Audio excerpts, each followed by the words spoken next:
Selamat sore, ketemu lagi dengan Bu Li. Assalamualaikum warahmatullahi wabarakatuh. Waalaikumsalam warahmatullahi wabarakatuh. Gimana kabarnya? Alhamdulillah. Sehat ya? Sehat. Oke, saya mau tanya, Rodotul tanggal berapa sekarang? Tanggal 4 November. Hari apa sekarang? Hari Senin.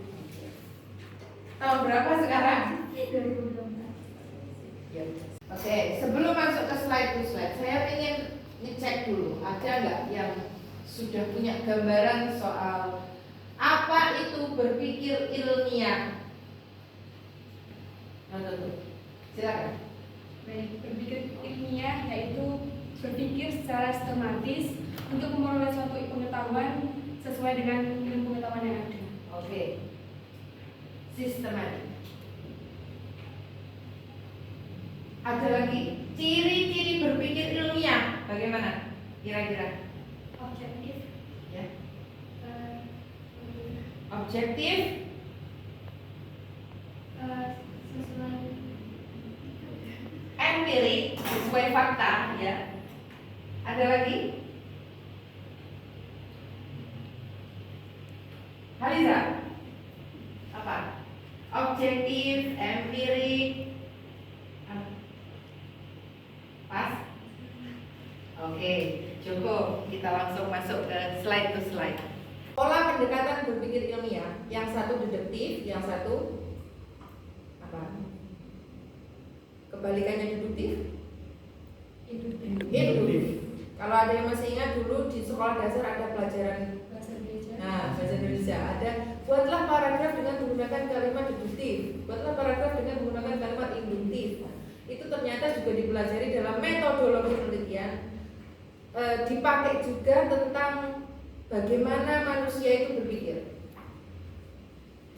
Yang pertama deduktif dulu, dari umum ke khusus, melalui rasio atau penalaran atau silogisme.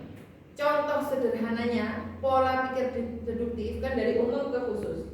Di sini bilang semua makhluk hidup pasti mati. Diturunkan lagi. Apa itu? Kucing adalah makhluk hidup. So, konklusinya kucing pasti mati. Karena kucing adalah makhluk hidup. Itu dari umum ke khusus. Paham sampai situ ya? Contoh berpikir deduktif dalam ilmu ekonomi. 1. Teori ekonomi menyatakan bahwa jumlah uang yang beredar dipengaruhi oleh tingkat harga dan pendapatan. 2. Pendapatan bisa diperoleh dengan cara bekerja dan investasi baik real maupun non real di pasar modal atau pasar uang. 3. Jumlah uang yang beredar dipengaruhi oleh investasi. Muncullah pertanyaan, dalam kondisi perekonomian stabil, bagaimana pengaruh investasi terhadap jumlah uang yang beredar?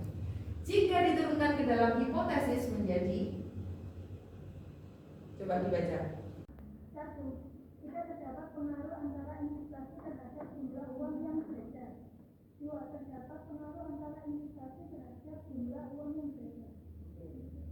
Ketika seseorang menanyakan sesuatu atau meneliti sesuatu, dia kan pasti punya jawaban sementara. Jawaban itu benar atau tidak, maka harus dilakukan sebuah penelitian atau dibuktikan langsung. Misalnya dalam kehidupan sehari-hari ada orang yang tidak tahu alamat masjid Kencong, masjid apa? Di luar kota misalnya. Sedangkan produksinya tahu. Orang A tersebut menanyakan ke produksinya, di mana letaknya masjid Al-Fatihah? Tapi produksi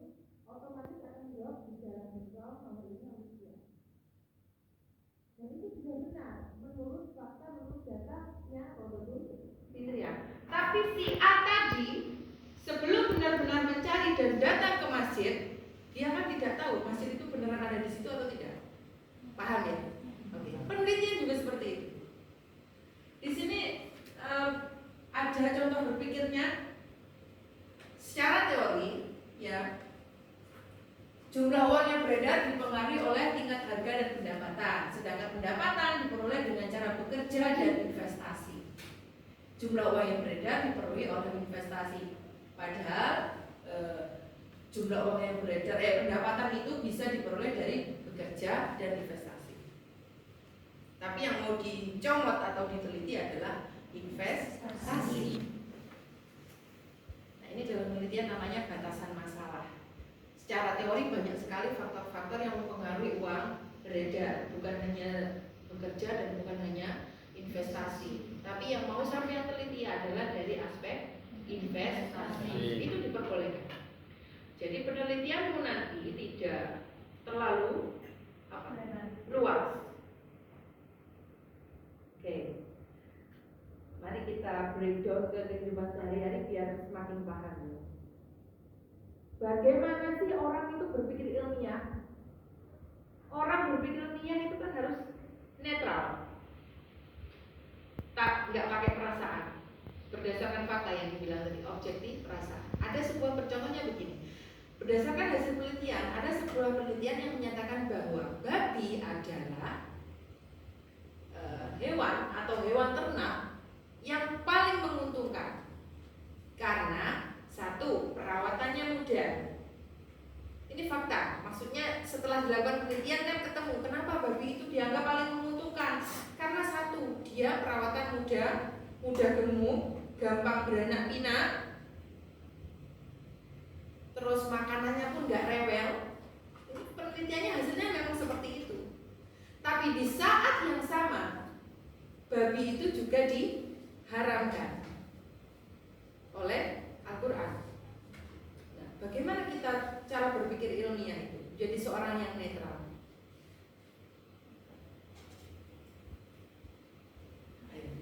Apakah Anda akan menghindari penelitian tersebut? Misalnya, siapa tahu jurusannya peternakan kan, mau nggak mau, memang itu bidangnya, disiplinnya, ya memang harus meneliti peternakan.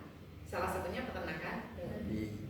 So, kesimpulannya adalah berpikir ilmiah itu harus netral, nggak pakai baper, objektif, empirik, sistematik, apalagi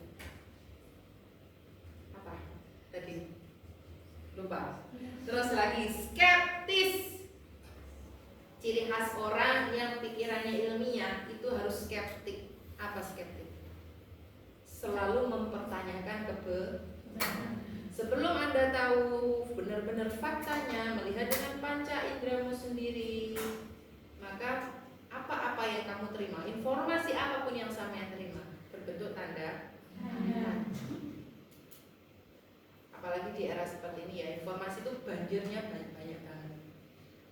Jangan hanya gampang justice orang dari sekedar status WA atau feed di Instagram. Itu hanya sekian pesan menggambarkan orangnya. Siapa tahu dia memang kepingin menunjukkan another kepribadian yang lain di lewat sosial media. Bisa jadi seperti itu. Makanya orang langsung jangan. Oke. Sekian untuk tugas selanjutnya nanti akan saya kirim melalui gadget masing-masing, ada grupnya kan. Sampai hari ini semoga apa yang kita lakukan hari ini bermanfaat. Sampai jumpa minggu depan. Saya akhiri. Wassalamualaikum warahmatullahi wabarakatuh. Waalaikumsalam.